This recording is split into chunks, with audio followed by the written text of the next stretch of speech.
Number 8. William Liske. On October the 31st of 2010, teenager Devin Griffin arrived at his mother's home in Benton Township, Ohio, after spending the weekend with his father.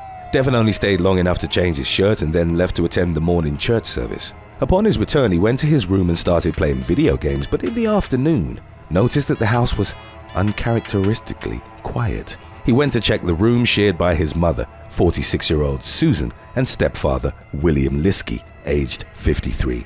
He received no answer upon knocking and entered the room to find them completely under the covers. He tried waking them up but was unsuccessful. Then as he pulled back the comforter, Devin was faced with their dead bodies covered in blood. He was in shock and at first believed the gruesome sight to be a Halloween prank, but then realized the horrific reality. Distraught, he ran out of the house and called an aunt, who consequently contacted the authorities.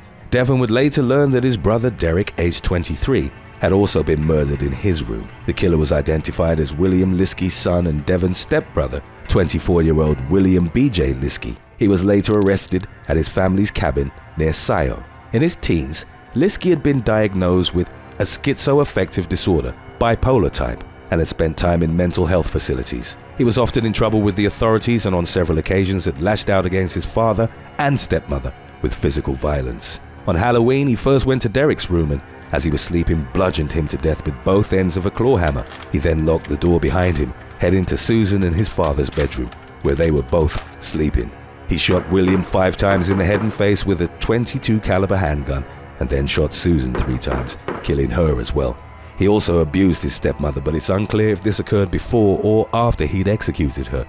The awkward position in which her body was found seemingly supported the latter.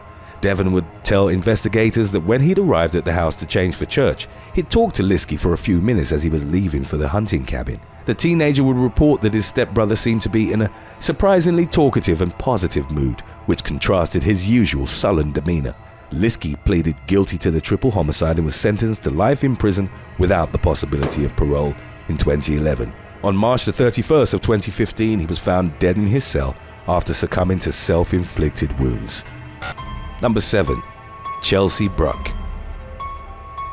In 2014, a 22-year-old woman was killed in the Frenchtown Township of Michigan. Chelsea Bruck was last seen on October the 26th at a Halloween party where she'd gone dressed as Batman villain Poison Ivy. Roughly 6 months later, after Bruck's disappearance, her unclothed body was found abandoned in nearby woods. The authorities unequivocally confirmed that she'd been killed by Daniel Clay, a man in his mid-20s, who was arrested in 2016 based on DNA evidence recovered from Bruck's costume. However, according to his version of events, he'd never meant to kill Bruck. Clay reported that after a night of using drugs and alcohol at the party, he'd spotted her on the road and offered her a ride. He claimed that they then engaged in rough intercourse in his car and that he'd accidentally choked her to death. In court, he would state, "I didn't mean for it to end like this." Considering the manner in which he discarded her body, prosecutors argued that his only regret was having been caught. Additionally, there were signs of physical trauma indicating that Bruck had been repeatedly hit in the face. Clay denied attacking her. He was ultimately given a mandatory sentence of life in prison without the possibility of parole. Number 6. Rebecca J. Cade. Ohio woman Rebecca J. Cade of Chillicothe was brutally murdered in October of 2015, and her remains were at first misidentified as a Halloween decoration. 31-year-old Cade was found hanging by the sleeve of her sweatshirt from a chain link fence near an electric substation, and contractors working in the area initially believed she was a mannequin. As they got closer and attempted to remove her, they, much to their horror, realized that they were dealing with human remains.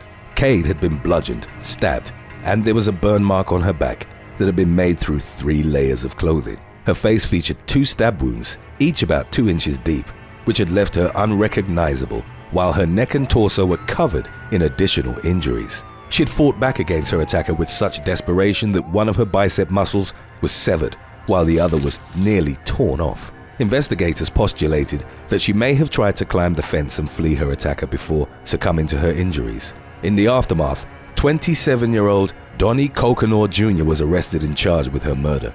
A testimony from the man's sister, Lisa Frost, highlighted him as the prime suspect. She claimed that he'd gone to her home about 400 yards from the crime scene to take a shower and that there was blood and mud on his clothes.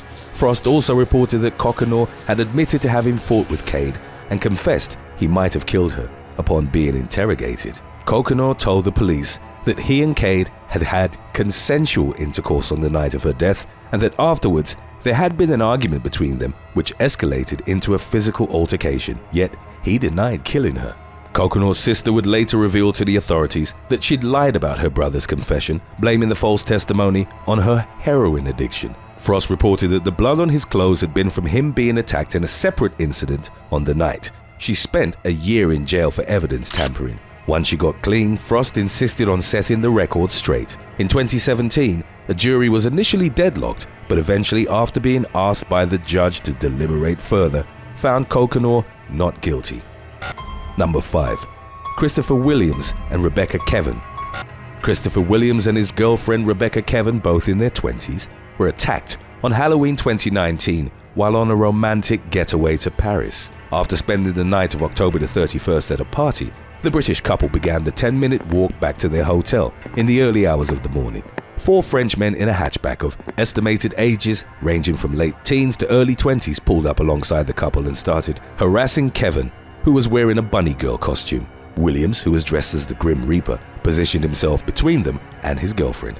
One of the occupants then yanked his arm and pulled it through the open passenger side window. The driver then accelerated and the Liverpool man was dragged roughly 160 feet at over 30 miles per hour up the Rue de la Roquette. He was then dropped and the group proceeded to beat him.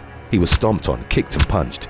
Kevin chased after them and tried to intervene, at which point she was also struck in the face repeatedly. The 3-minute-long attack was broken up as pedestrians gathered on the street.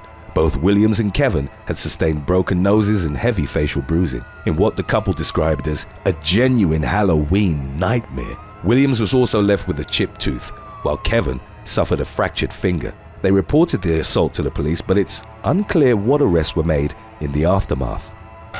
Number 4. Madrid Arena Stampede. In 2012, a deadly stampede occurred during a Halloween party at the Madrid Arena, resulting in the death of 5 female attendees, all of whom were in the late teens and early 20s. Panic had overtaken the crowd, which had gathered at the venue during an event called Thriller Music Park, headlined by DJ Steve Aoki. The cause wasn't immediately identified, but it was later reported that the crush had been triggered by a flare being set off. It didn't take place on the dance floor, but in a passage of terror on a lower level, which was connected to the main floor via a stairwell. In the panic-driven chaos, concert-goers trampled each other in the narrow passageway. Roughly 50 medical personnel were called to the venue at around 4 a.m. 2 of the victims succumbed to cardiac arrest at the scene, while the other 3 passed away at the hospital. It took the authorities 3 hours following the incident to clear the arena. In the tragedy's aftermath, the event's promoter was given a 4-year jail term for negligent homicide after it emerged that 17,000 tickets had been sold, while the arena had been authorized to admit entry to only 10,600 people. Number 3. Carl Girard.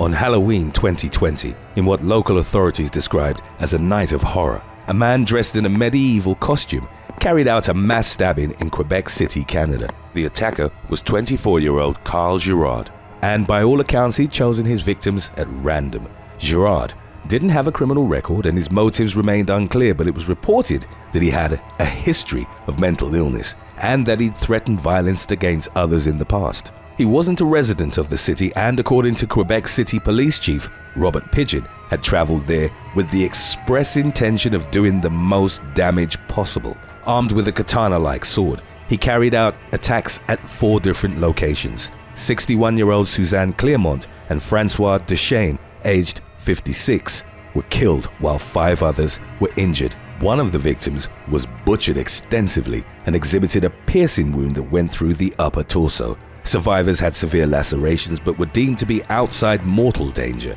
Girard's rampage lasted for over 2 hours before he was apprehended without incident, as he was found barefoot and lying on the ground, exhibiting signs of hypothermia. From his car, the police retrieved multiple gasoline containers. In the wake of his rampage, he was charged with 2 counts of first-degree murder and 5 counts of attempted murder. Today's topic, which has been one of the most asked about subjects we've ever had, was requested by Lil Penk, Nicole and Dennis Starkey Janine M., and Kane Tudhope. If you have any other topics you'd like to learn about, subscribe and let us know in the comments section below. Number 2. Shooting at Long Beach House. On October the 29th of 2019, a gang-related shooting occurred at a Halloween-themed party in Long Beach, California. Chanchenda Howe, the man who rented the single-story home near Temple Avenue, would later tell investigators that the party was hosted by his son for one of his co-workers. Around 30 people were in attendance when gunfire erupted and a hail of bullets descended upon the property's backyard. 35-year-old Melvin Williams II, along with Morris Poe Jr. and Ricardo Torres, both in their 20s, were pronounced dead at the scene. 9 others were injured. Howe's son, Daniel Chan, reported hearing a man dressed in all black shout out, "Are you prepared to die tonight?" and then fleeing the scene about an hour before the shooting commenced. It would later emerge that a Long Beach gang had misidentified the Halloween party as one put together by their rivals. Contrasting their beliefs, none of the guests had any known criminal affiliations. Initially, the investigation had limited leads, but by 2020, a dozen suspects were arrested, several of whom were charged with murder as the active gunmen. They traveled in 3 SUVs from North Long Beach and shot the gathering from an alley adjacent to the property in the 2700 block of East 7th Street. Number 1. Carly Rae Baron. On Halloween night 2020, a verbal altercation escalated dramatically and resulted in the shooting of a young woman in Wilmington, North Carolina. Officers were investigating a noise complaint in the area, and they converged to the 3600 block of Wrightsville Avenue upon hearing the sound of gunfire. After a traffic collision, 21-year-old Jaquan Cortez Jackson was arguing with a group of which 23-year-old Carly Rae Baron is believed to have been a part. Jackson discharged a firearm during the dispute and struck Baron, inflicting critical injuries. Arriving officers saw a vehicle speeding away. One member of law enforcement attempted to save the life of the victim, while the other pursued Jackson, who was stopped and detained. Baron was later pronounced dead at a local hospital. Jackson was charged with second-degree murder and held at the New Hanover County Jail under a $750,000 secured bond. Thanks for watching. Which of these classic horror movie villains would you rather face in real life? Jason Voorhees, Michael Myers, or Freddy Krueger? Let us know in the comments section below.